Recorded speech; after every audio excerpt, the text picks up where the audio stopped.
Oke, Assalamualaikum warahmatullahi wabarakatuh dan sekarang kita masuk ke materi apa saja yang harus Anda pahami dari tampilan Facebook Ads Manager. Jadi kita akan mengenal fungsi dashboard, fungsi panel dari yang ada dalam Ads Manager Anda. Oke, langsung aja mari kita menuju Facebook, kita kembali. Nah, tampilan awal, sorry, bukan yang itu. Nah, ini. Oke, kita kembali ke depan dulu ya, Ads Manager. Oke.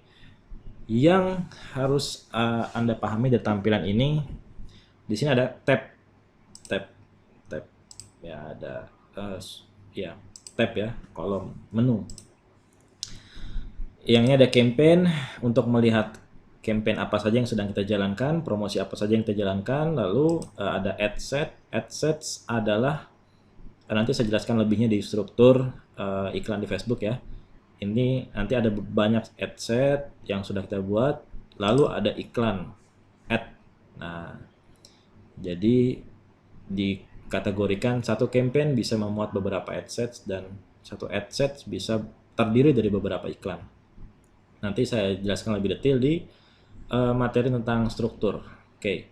Lalu kita yang paling sering digunakan adalah di menu navigasi di atas dulu ya. Ini yang tengah sini tabnya. Di sini ada garis 3. Ini namanya bisa berubah-ubah sesuai apa yang sedang Anda buka. Kalau Anda sedang buka Audience Insight, maka di sini namanya jadi Audience Insight. Anda sedang buka Audience Insight. Ini adalah ada drop down menu di sini ya, ada menu. Oke. Nah, ini adalah semua menu yang ada di dalam fitur Facebook Ads Manager. Mulai dari tahap merencanakan, itu di bawahnya ada menu Audience Insight. Nanti sekilas ya, fungsinya adalah untuk mereset audience. Jadi misalnya Anda mentarget orang-orang yang minat terhadap katakan klub bola apa Chelsea atau Manchester United. Nah, ada berapa orang-orang yang tertarik terhadap Manchester United di Facebook? Ya, di kota tertentu juga bisa dengan segmen usia, nanti saya jelaskan lebih detail. Pokoknya kita untuk mendapatkan insights, mendapatkan gambaran dari audiens yang ada di Facebook. Ada Creative Hub. Creative Hub adalah lebih kepada untuk inspirasi kita dalam membuat iklan, ya. Tapi di sini harus menggunakan Business Manager. Kita bisa create mockup ya untuk iklan kita. Lalu di sini juga ada image text check ya untuk mengecek apakah image kita oke, enggak. Maksudnya gini, Facebook membatasi jumlah teks yang dibolehkan yang ada di gambar. Kalau terlalu banyak teks itu bisa Facebook menganggap sebagai mengganggu ya, kurang bagus untuk user experience mereka, sehingga Anda bisa upload. Misal, saya kasih contoh, gambar ini misalnya kita upload. Tentu tidak ada teksnya. Oke, jadi kalau kita melebihi 20%, lebih sedikit dari 20% itu low ya, jangkauan iklan kita akan menurun. Ya, ini saya jelaskan lebih detail ya tentang aturan gambar di Facebook. Kita kembali ke menu. Oke, lalu ada dia ketika sudah siap direncanakan, sudah matang audiensnya, kita sudah tahu. Lalu ada contoh-contoh iklannya juga yang bisa jadi inspirasi kita. Lalu di tahap membuat dan memanage iklan, create and manage ini ada Ads Manager yang sudah kita lihat ya. Ads Manager di mana ini adalah yang akan paling sering Anda kunjungi. Menu Ads Manager yaitu untuk melihat keseluruhan iklan yang sedang kita jalankan. Lalu ada Power Editor. Power Editor adalah hampir sama seperti Ads Manager, cuma dia lebih powerful ya. Ketika Anda ingin membuat iklan secara masif, nanti akan lebih mudah digunakan dari Power Editor. Anda bisa dengan cepat menduplikat iklan. Nanti kalau Anda nanya kenapa Mas perlu diduplikat, nanti ya ada strategi khusus materi advance. Anda bisa abaikan dulu di awal. Page post nanti untuk membuat postingan-postingan yang dikhususkan untuk iklan ya, jadi tidak akan tampil di timeline Facebook, timeline fanpage maksud saya ya, tapi ini khusus tampil kepada orang-orang yang kita iklankan. Nanti kita bisa membuat postingan page dari sini ya. Lalu ada app dashboard, automated rules, ini bisa Anda abaikan dulu untuk membuat peraturan otomatis. Misalnya ketika berjalan sehari, klik iklan Anda, CTR-nya rasio orang klik itu di bawah 1%, yang tentu sangat jelek sekali. Misalnya jadi iklan Anda kurang menarik, orang nggak mancing orang untuk klik, sehingga persentasenya sangat rendah. Atau biaya per kliknya terlalu mahal, tentu iklan yang jelek akan berakibat pada biaya per klik yang mahal, sehingga itu over budget, bisa boncos, bisa rugi di sana. Kita bisa automated setelah performa 1 hari berjalan, ada yang seperti itu, kita bisa optimasi, misalnya dimatikan secara otomatis. Itu kalau kita punya banyak campaign, tapi bisa kita abaikan dulu ya. Kalau ada reporting, ada custom conversion. Untuk membuat custom conversion nanti lebih detail ya, analitik untuk nanti kalau kita sudah main Facebook Pixel, ini masih agak jauh.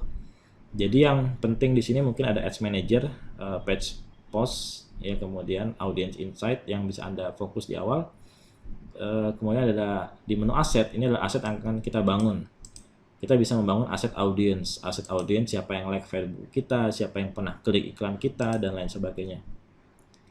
Nah, ini sangat powerful sekali. Ini adalah aset yang kita punya ketika beriklan dan harus dijaga baik-baik.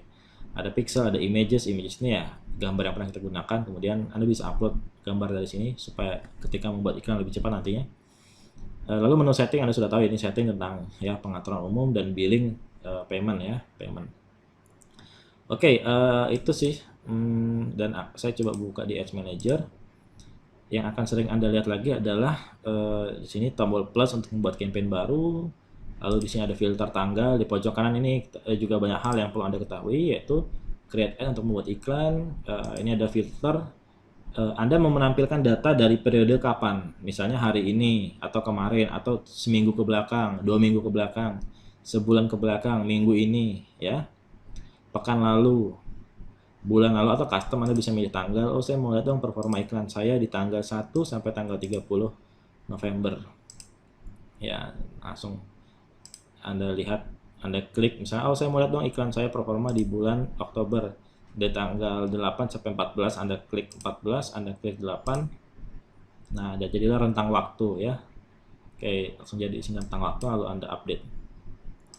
Nanti akan menampilkan iklan-iklan yang performa iklan datanya di periode tersebut. Oke, kemudian ada performance, ada break. Ini bisa Anda di sini banyak ya data. Nanti di sini ada result, ada reach, ada impression. Nanti akan saya jelaskan di materi tentang membaca metrik. Di sini ada banyak sekali parameter hasil iklan kita, jangkauan iklan kita berapa, berapa kali tayang, biaya yang dikeluarkan berapa, dan lain sebagainya.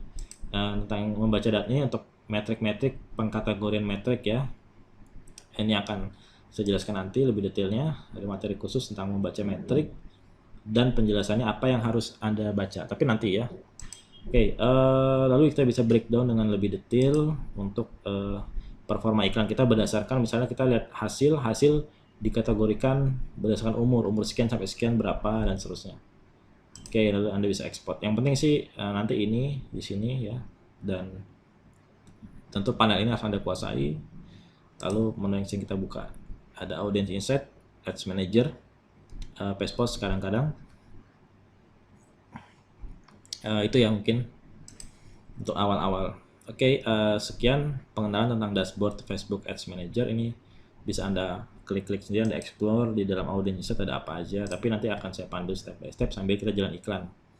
Anda tidak perlu menghafal semuanya, cukup kita sambil jalan aja. Ini sekadar pengenalan agar Anda familiar dengan tampilannya.